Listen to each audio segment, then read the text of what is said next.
কি হবে কি হবে মাদ্রাসাতে কিতাবাদির তলে দিয়ে যদি ওই নবীর চেয়ার কাদিয়ানীরা দখল করে।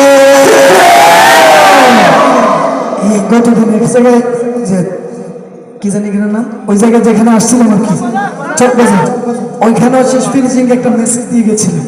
কাদিয়ানীদের বিরুদ্ধে শেষ ফিনিশিংটা আকরাম ভাইয়ের ছিল, মনে আছে? কাদিয়ানীরা মুসলিম না কাফের? আজকের এই মঞ্চ থেকে আবারও জানান দিতে, মুসলিম না কাফের? বেশি কিছু বলবো না, এরা কাফের। আমাদের সন্তানদেরকে জানা দিতে হবে কাফের, পরবর্তী সন্তানদের, পরবর্তী প্রজন্মের মুখ থাকতে হবে কাদিয়ানীরা মুসলিম না কাফের। একটা স্পষ্ট কথা, বাংলার জমিনে যে যার ধর্ম নিয়ে থাকবে, যেই যার বিশ্বাস আকীদা নিয়ে থাকবে, আমাদের এই ব্যাপারে কোনো সংঘাত নাই।